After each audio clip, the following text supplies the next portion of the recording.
उधर सियासत गर्माती नजर आई। रघुवंश प्रसाद सिंह ने पटना में प्रेस कॉन्फ्रेंस किया। बिहार सरकार पर जमकर निशाना साधा, कई बातें बताई, जमकर भड़ास निकाली। राजद के वरिष्ठ नेता एवं राष्ट्रीय उपाध्यक्ष रघुवंश प्रसाद सिंह ने कोरोना से निपटने के लिए राज्य सरकार और केंद्र सरकार पर जमकर हमला बोला। दोनों सरकार को उन्होंने अक्षम बताया। रघुवंश प्रसाद सिंह ने पटना में प्रेस कॉन्फ्रेंस में बिहार सरकार पर जो हमला बोला, उन्होंने कहा कि लाखों की संख्या में प्रवासी मजदूर वापस आए हैं, लेकिन सरकार और उनकी कोई व्यवस्था इस लायक नहीं है। उन्होंने कहा कि सरकार ने बिना किसी स्पष्ट नीति के देश में लॉकडाउन किया और बिना किसी तैयारी के लॉकडाउन को हटा दिया। प्रेस कॉन्फ्रेंस के दौरान उन्होंने कई बातें बताई। देखिए कि क्या क्या कह गए। और बड़े पैमाने पर इसकी लूट हुई है, इसका छानबीन जांच पड़ताल होना चाहिए। फिर घोषणा इनकी रोज दिन वो जरूरी है, कुछ न कुछ घोषणा करने का। डपुर संघ की घोषणा किसान के लिए, मजदूर के करीब कहते हैं कि हम सबके काम दे देंगे, माने रातों रात सब फैक्ट्रियां खुल जाएगी बिहार में और सब लोग को काम मिल जाएगा, बहालियां हो जाएगी। अरे कुछ तो शर्मिंदा होइए जो क्या स्थिति है। उधर वो एगो लड़की ले आई, सब लोग उसका जयकार साइकिल पर, दरभंगा ज्योति, तो उसका पुरस्कार नहीं, वो अभिनंदन धरा गया था तो छूट गया, तो उसका हुआ मार महिमा मंडित किया गया, छोड़ दिया पाकिस्तान, तो यहाँ आकर के। तो उसी तरह से सरकार चुल्लू भर पानी में डूब पड़े कि कैसी परिस्थिति पैदा हुई कि वह लड़की निराश्रित होकर के साहस दिखाने का काम किया और अपना पिता के साइकिल पर लाद करके जाए। एक उदाहरण है, लेकिन ऐसे तो लाखों घटनाएं हुई है। सरकार के प्रति किसी का भरोसा नहीं रहा तो चल दिया अपना भगवान के नाम पर पैदल और रास्ते में भूखे प्यासे जैसे तैसे। फिर विधि व्यवस्था में हुआ से लॉकडाउन में कुछ चोट चुहार ठीक रहेगा, और तेजी हो गई मार काट। वहां गोपालगंज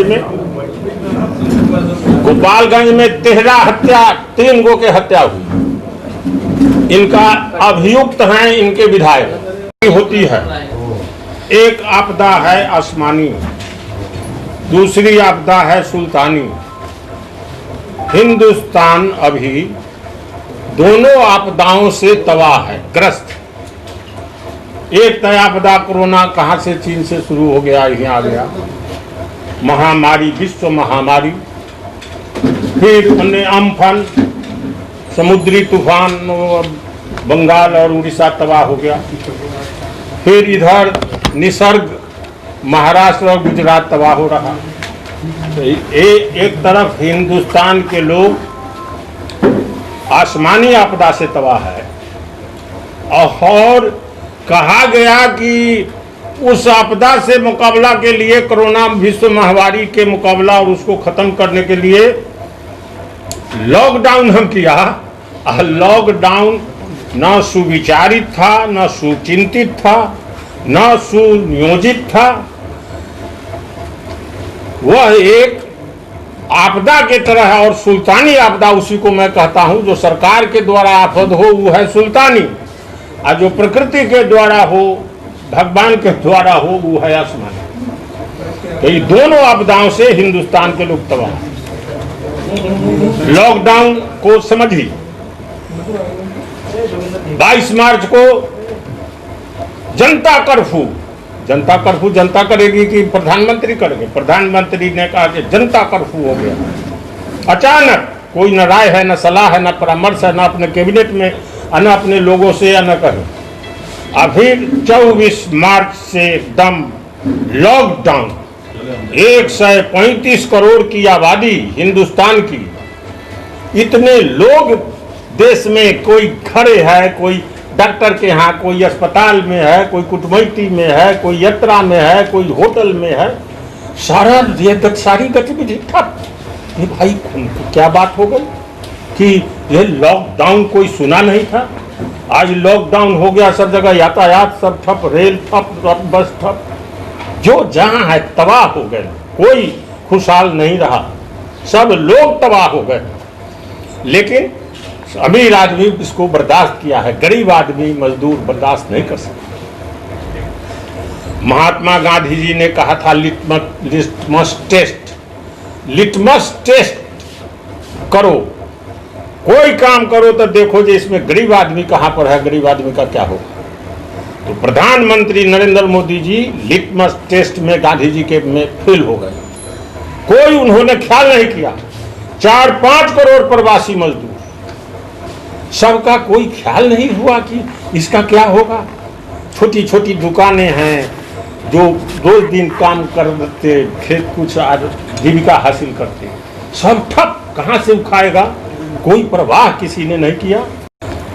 अमेरिका में ट्रंप को वहाँ से एक विद्वान का भी लोग सबने सुझाव दिया कि कैसे मुकाबला हो, कोई ख्याल नहीं किया ट्रंप। और यहाँ भी इन्होंने कोई ख्याल नहीं किया। शुरू में वहाँ से जनवरी में आए थे ट्रंप, यहाँ अहमदाबाद में करोड़ लोग उनका स्वागत करेंगे, वो अपने बयान किए और उसमें लगे हुए थे। सब आबादी को झकाया गया कि भाई झोपड़ी न कहीं देख ले ट्रंप। यहाँ उनका स्वागत में मशगूल थे प्रधानमंत्री। आज फैल रहा है, कोरोना आया, उसका कोई परवाह इन दोनों महापुरुषों ने नहीं की। तो अमेरिका तो झेल रहा है, हिंदुस्तान को भी झेलना पड़ेगा और हिंदुस्तान भी झेलने को तैयार है। क्या उपाय? अब क्वारंटाइन सेंटर में जगह नहीं है तो अब कहता है से होम क्वारंटाइन में जाइए, घरे जाइए। पूछ लेता है क्या है, बुखार है, तबीयत खराब है, गला दुखाता है, नहीं खांसी होती है, तो उसके बाद उस बंद होगा। अब कोई क्वारंटाइन सेंटर नहीं है जहाँ पर मारा पीटी, कहा सुनी, धक्का धुकी, उत्पात नहीं हुआ। न कहीं खाने का है, न कोनो बिछौना है, उन्हें से वो काट दिया, उन्हें से वो ला रहा है, कनो ले गया।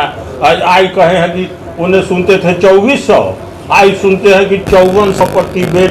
लूट, लोगों ने कष्ट सहन किया, झेला, नहीं तो विद्रोह होता। इसमें कई देशों में इसका खिलाफ प्रदर्शन हुआ है, आंदोलन हुआ, कई देशों ने लागू किया है, लेकिन मौका दिया 10 दिन, 15 दिन, 5 दिन, 7 दिन से भाई लॉकडाउन करेंगे लोग, तैयारी। ये झटपट क्या है, अब समझा जा। 1 जनवरी में केरल में संक्रमित पाए गए थे,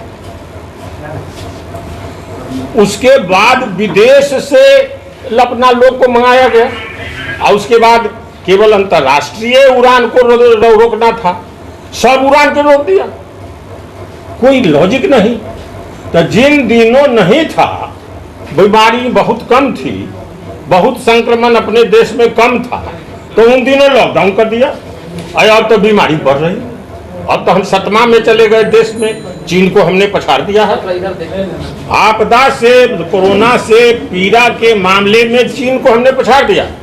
उससे ज्यादा लोग संक्रमित हो गए, उससे ज्यादा लोग मृत्यु के कगार पर चले गए। नारायण मूर्ति, इन्फोसिस के फाउंडर, ने क्या कहा, तो नॉर्मली ये सब बीमारी से कम ही मरते जितना कोरोना से यहाँ लोग मरे। इकोनॉमिकल ब्रेकडाउन, देश के पहले से ही आर्थिक मंदी चल रही थी। नोटबंदी के वक्त से हमारा जीडीपी ग्रोथ नीचे जा रहा था, अब हमारा जीडीपी ग्रोथ 0 से बढ़कर के नीचे माइनस पर जाएगा, ये सब अनुमान लोगों ने लगाया है। इसका लॉकआउट से क्या दुष्परिणाम निकला है? 12 करोड़ से ज्यादा, 12 करोड़ 40 लाख लोगों की नौकरी चली गई, काम चला गया, रोजगार छिन गया, कहां से खाएंगे? 13 करोड़ लोग गरीबी रेखा से नीचे चले गए। वर्ल्ड बैंक ने कहा है कि 1 करोड़ 40 लाख लोग तो भूखमरी के कगार पर चले गए, ज्यादा मार्जिनल स्थिति में चले गए, उनका कोई ख्याल नहीं किया गया। अब और इसमें चीन का कसूर कितना है से दुनिया के लोग अब जानने लगे हैं। अक्टूबर 2019 में इसका पता लगा, डॉक्टर लियांग वहाँ थे, उन्होंने पता लगाया था, उनको जेल में डाल दिया कि आप अफवाह कर रहे हैं, और फिर उसी संक्रमण से उनका देहांत भी हो गया और विश्व से छिपा कर रखा गया, और इसी से ये विश्व महामारी के रूप में अब फैल गई है। इधर विश्व महामारी के रूप में फैल गई तो उधर अब लद्दाख में हुआ, सेना जुटा करके भारत को तबाह करने के लिए सीमा पर विवाद खड़ा किया, जो नई कोरोना में लगे हुए हैं, तो इनको हम अलग हैरान करें। 20 लाख करोड़ का पैकेज दिया, वो जुमला पैकेज है। 20 लाख करोड़ में 2.25 लाख करोड़ छोड़ करके बाकी बजटीय उपबंध है, ऋण है और फाइनेंशियल मैनेजमेंट है। और कहा गया से 20 लाख करोड़ सब हिसाब जोड़कर 20 लाख करोड़। इनका वित्त मंत्री धारावाहिक 5 दिनों तक सबका व्याख्यान करते रहे। मैंने जनता को बरगलाने का काम, ट्रिक और चालाकी से कोई देश नहीं चला करता। ये चालाकी से देश को बरगलाने का काम 20 लाख करोड़ दिया। इसलिए 20 लाख करोड़ से कोई इसका समाधान नहीं होने वाला है, भूखमरी होनी है। तो इसी के लिए एक खास बात पर लोगों को ध्यान देना पड़ेगा कि कहा कि जीडीपी का 10% हम दिया है पैकेज। जीडीपी का 1.5% पैकेज होगा, करीब असल हिसाब जोड़ा गया है तो 1,84,000 करोड़ ही पैकेज है। बाकी सब इसमें फाइनेंशियल मैनेजमेंट, ऋण और बजटीय उपबंध सबके जोड़ जाड़ करके लोगों को बरगलाया गया। फिर शुरू में हर एक चीज के यहाँ तो सांप्रदायिकता से लोग जोड़ते हैं। कहा गया कि तबलीगी वाला लोग फैला दिया महामारी के, देश भर में घृणा का भाव उत्पन्न हो गया। हम सवाल उठाते हैं कि 14-15 मार्च को तबलीगी मरकज की बैठक दिल्ली में थी, उसको इजाजत किसने दी? गृह मंत्रालय को उसमें बर्खास्त गृह मंत्री को क्यों नहीं होना चाहिए? उसी तारीख को 14-15 के बिहार राजगीर में राष्ट्रहित का सम्मेलन था। राजद का सम्मेलन उसी तारीख को स्थगित हुआ, लेकिन तबलीगी जमात को कैसे आपने इजाजत दे दी बैठक करने की? अब बैठक करने के बाद फिर उसमें के जो लोग निकले उसको जांच किए बिना छोड़ दिया। अब देश भर में प्रचारित किया गया से तबलीगी वाले लोग फैला दिए। एक कम्युनलाइज करना या महामारी को भी, देश को बरगलाना, देश को धोखा देना जनता का। गांव में मैं रहता हूँ, एक मुस्लिम तरकारी बेचना चाहता, भगा उसको तरकारी बेचने से कोई खरीद नहीं रहा। इतना घृणा का भाव जनता में फैला दिया, देश मजबूत हो सकता कभी? इस तरह से घृणा का भाव फैले बिना कारण के, बिना मतलब के। बिहार शरीफ में भी तबलीगी की बैठक हुई है 14-15 की। किसने इजाजत दी? कौन इसका हुक्म देने वाला है, अलाउ करने वाला? क्यों नहीं आपने उसका वीजा कैंसिल किया, क्यों नहीं स्थगित किया? राष्ट्र हम फतुहा से लौट कर आए। 13 तारीख की शाम में हम टोल प्लाजा फतुहा पार कर गए थे, फोन आया कि स्थगित हो गया कोरोना के चलते। राजगीर सम्मेलन हम लौट करके आए। आज तबलीगी वाला के बैठक हो गई दिल्ली में नरेंद्र मोदी के करेजा पर। और फिर अजीत डोभाल वहां गए कि नहीं, परामर्श किए कि नहीं, और बैठने की इजाजत दी गई कि नहीं बैठक करने की? कह दिया गया कि तबलीगी वाले ने किया कि गृह मंत्रालय ने किया, फैलाया। 2 कसूर है। इस इजाजत तुम कैसे दे दिया? नंबर 1। नंबर 2, फिर बैठक के बाद उसको जांच किए बिना छोड़ कैसे दिया? सबको फ्री कर दिया। वहां 2 आरोप है हमारा, इसका कोई जवाब दे। प्रवासियों मजदूर के आने में सबसे ज्यादा नीतीश कुमार आनाकानी किए हैं वापिस लाने, लड़का के वापिस लाने में। किरानी नहीं तो गाइडलाइन पढ़ रहे थे। गाइडलाइन पढ़ता। सरकार का कर्तव्य है कि अपनी जनता की सुरक्षा, उनको सहूलियत हम किसी कीमत पर करेंगे। सारा कानून उसके मुताबिक बनावे। कहा से केंद्र गाइडलाइन बनावे और दूसरा प्रदेश मंगा रहा है। त्राही वहां भूख हड़ताल अनशन है, त्राही है, लोग पैदल चल दिया। आ गया प्रवासियों के चलते फैल रहा है। फिर प्रवासी को उधर तबलीगी जमात के आरोपित किया और प्रवासी के आरोपित कर रहा है। बाहर तुम छोड़ दिया रहने को, उनको संक्रमित होने दिया। अब बाद में अब उसको वापिस आवेगा तो संक्रमण आएगा ही, और उसको फिर बदनाम करने का काम गरीब आदमी बेचारा, उसकी पीड़ा वर्णन नहीं की जा सकती।